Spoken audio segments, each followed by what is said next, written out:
back with another episode of Local Roots. Hi, I'm Todd Studer.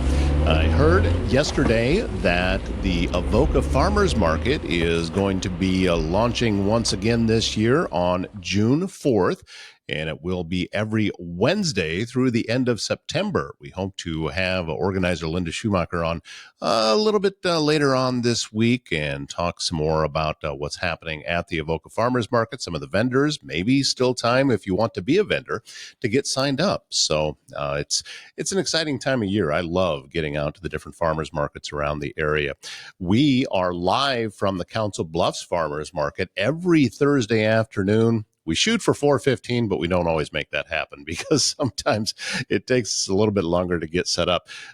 We've got a lot of vendors getting in and out of there, and we're just kind of at the mercy of some other people sometimes. So, but we always do get live on there. And there's a mental health celebration that's going to be coming up at the Council Bluffs Farmers Market this Thursday. It'll be in Bayless Park. A lot of different vendors, a lot of different organizations. There will be speakers. And if you stop by and register, the first 500 people get $5 in farmers market bucks that you can go and spend in the farmers market. What better deal than that? So the Council Bluffs Farmers Market already going again, as we mentioned, Avoca Farmers Market starting in a couple of weeks on June 4th. Coming up in just a bit, we're going to revisit the parade. It was a Celebrate CB parade that was on Saturday. We did a live webcast from there, which, by the way, you can still go back and see. Well, after it was over with, my co-host and I, Sheila Jenkinson, we just did a wrap-up of everything and also talked a little bit more about Sheila's podcast. She has been on this show. She has a podcast called Growing Small Town Nebraska. Hers is audio, where mine is video, but still very fascinating, and Sheila does a wonderful job just visiting all of the small towns all over Nebraska, not just in western Nebraska or eastern Nebraska, but she gets out across the entire state. So I would encourage you to go and give that a listen. And coming up in just a bit, we're going to bring you that conversation that we had at the end of the Celebrate CB parade, where you can learn more about it. In the meantime, if you need precision metal fabrication done right, look no further than Foxco Fabrication in Council Bluffs. Custom welding to large-scale manufacturing, they're going to bring your ideas to life with expert craftsmanship and cutting-edge technology. Whether it's industrial, commercial, or custom fabrication, they get the job done on time and built to last. Locally owned and proudly made right here in Southwest Iowa. Built to perform, made to last. Visit their website, foxcofab.com. If you have a leak, a clogged drain, or planning a big remodel, Waldstein Plumbing in Council Bluffs has you covered. Fast, reliable service and expert craftsmanship, handling everything from small repairs to major installations. Locally owned and taking pride in doing the job right the first time. Residential or commercial, big or small, when plumbing problems strike, call Waldstein Plumbing. Visit them online at waldsteinplumbing.com. Well, as I said, let's head back to Saturday. We're going to do a little bit of a time jump here, and here is my conversation at the conclusion of the Celebrate CB parade with the host of the Growing Small Town Nebraska podcast, Sheila Jenkinson. Sheila and I, as we're recording this, just finished with the Celebrate CB parade, which you can go back and watch. You can watch it on its entirety, but it was a fun day. Oh, it was a blast. I loved it. Thank you for including me in this. Well, I was grateful that you came over and helped out with this, because one of the reasons that I really wanted to work with you is because we have the same background. Yeah. Both having worked in radio. So we know that mentality and we know the thought process, and we just kind of instinctively know, okay, it's my turn to talk because the other person is stopping. Right. And I don't think there was one time where we stepped on each other the entire time. That's a well, that one time you stepped. No, I'm just kidding. No, it went really well. Of course, we have the background with radio and emceeing lots of parades. So yes. Well, and it's and as we're recording this, there goes my banner. But as we're recording this, there's still a big crowd here, and it's going to be going on for a little while. But these are the types of things that I think can. It's important for communities to do this, whether it's in Council Bluffs, whether it's in any of the communities that you work with in Nebraska. That do things that get folks out to understand that this is putting our best foot forward in the community. And I know that you're a big believer in that, because that's with the Growing Small Town Nebraska podcast. You do it every week. Yes, and these small town events, they are community building. There's a lot of collaborative efforts. They don't just happen. It takes a lot of teamwork to put these things together, and then just to see people come out and enjoy themselves in a family-friendly environment. It's just priceless. Yeah, that was the big key. Lots of folks giving out candy. I think kids going home with more than they got for Thanksgiving. Buckets for full Halloween, of candy, yes. Yeah, buckets of candy going out. Somebody brought us drinks. They brought us sandwiches, bubble gum. We got so much stuff Lots of treats. here at the parade. But I can see the value. This is, to me, what we are doing here. And as we're sitting here doing this, is the next generation of media.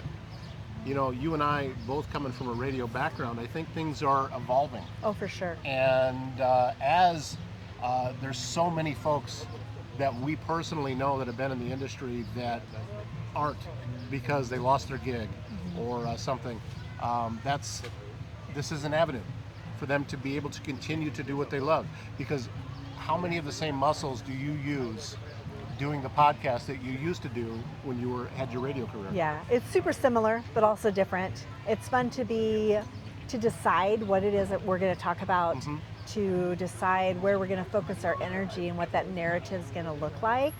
But the skills learned through years and years of radio definitely have paid off in the podcast world. Well, it is different, but different in a good way. Yes. I think that's what I mean, the next generation. I think it is an advantage to doing things this way. We can talk longer. It's not what I refer to as appointment listening, meaning that it's only live on the radio, and if you missed it, you missed it. That's not what this is. Yes, I release my show at the same time every day, but I see views then. I see just views grows later. and grows. And I have a show that I did a few weeks ago with a young lady in Neola, Iowa, on my local Roots show. And I've still seen those numbers tick up. Yeah. Still to this day, we're getting more and more views on it. That is the advantage to doing things in the format where we're doing it now. Now, will it still look like this in 5 years? I don't know. Probably not. Who's to say? We don't know. Probably not. But that's okay. Yeah. Because it seems like every time that something else comes along, it makes it a little bit better.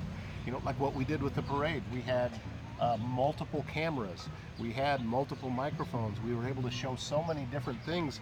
Kyle with Tailslate Agency brought 4 different cameras out here. He did a great job. Yeah. Yes. And it looked great. Yeah. We were able to put graphics on the screen. We were able to do all of these things.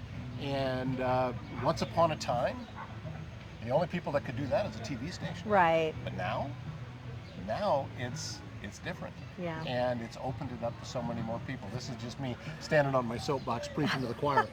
But well, I love what you were talking about earlier about how it's always there. What I love is, and anytime we go into a community like this too, you meet people, you're doing new projects, you're collaborating with other people, and they go back and they're like, who is this? And they listen to one episode, wherever they start, and then typically what happens is, because it's still there, they go back and they listen to every episode. Yes. And pretty soon you have a friend, you have a connection, and a fan who wants to listen and promote and share their ideas with you as well.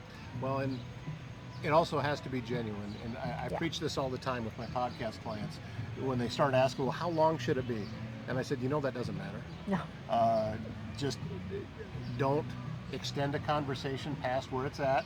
And also don't shorten the conversation when you still have more to say. Yeah. Because, and again, in a radio reference, we don't have to hit Paul Harvey at the top of the hour anymore. Right. Coming in live. Yes. That's not what this is. You have the 20, the 30, the 40 breaks, and you have this much time to talk. Back timing used to be a real Thank thing. you. And Thank what do we have? He picked up our sign. Thank you, buddy. you. Appreciate it. Thank you very much. See there? Yeah. Building up the next leaders and Small town seeing Iowa. the Small town it. Iowa. That's so it saw a need and went ahead and took care of it. And this is the type of events that put energy back into me. Yeah. You can be tired from a long week, and it was a long week because Same. getting ready for all of this, but then actually sitting down and do it. That's when all of the hard work and all of the preparation.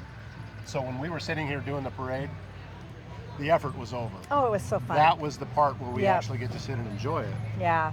So I can't imagine loving what I do anymore than what I do. So my job, that's more than 40 hours a week, does not feel like that at all. And it's getting out there and meeting the people and doing these community events and seeing what they're doing is amazing. So that podcast, Growing Small Town Nebraska, and it's just a river that runs in between us. It's not a 50-foot wall.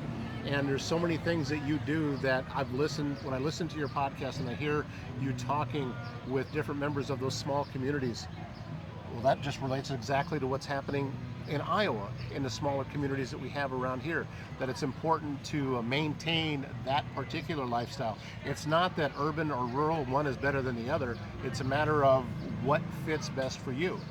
And making sure that we can keep that option. So many small towns have withered up and just they're going away almost completely. Well, it's part of that idea sharing that we can do through our podcasts, and people can learn and grow and thrive because of it. It's very mission-minded that way. Yeah. You know, when you talk to somebody in one small community and there might be another one 30 miles away that hears it and says, oh, that worked for them. That's what they did. Oh, we can bring that here. Right. And not everything is going to work for every community, and everybody knows that. And so by people sharing those ideas, maybe it was even a failed idea that didn't necessarily work for one town, but it's going to really work in another one. Exactly. So. Exactly. I don't know what I'm smelling, but it sure smells good. The food is on here. All right. Well, listen, Sheila, again, I've said it privately. I'll say it publicly. Thank you so much for being here today. Thank you for what you do. Thank you for finding a way to continue to use those skills that you have.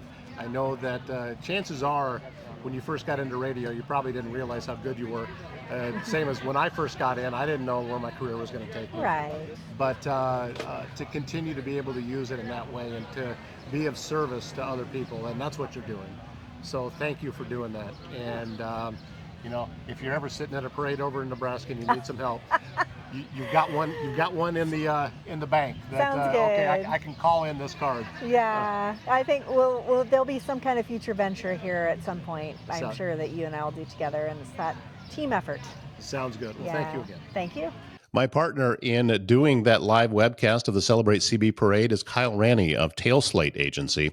And if you would like to have your community parade broadcast live on social media and on YouTube, and we were all over the internet, well, we'd love to talk to you. So what we did for that is a repeatable thing that we could bring to your town if you would like to get your parade on the internet and to be able to provide it for folks that can't be there, whether they sometimes a nursing home or assisted living facility, or maybe folks that are out of town. Maybe some people that used to live here but have since moved away and are in another part of the country but would still like to be able to keep up on what's going on.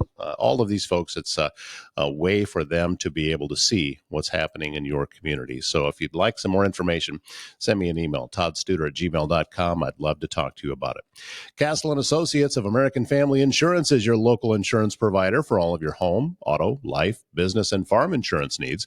4 convenient locations in Council Bluffs, Trainer, Bellevue, and Elkhorn. They are local and in your neighborhood, ready to help you navigate the complexities of insurance today.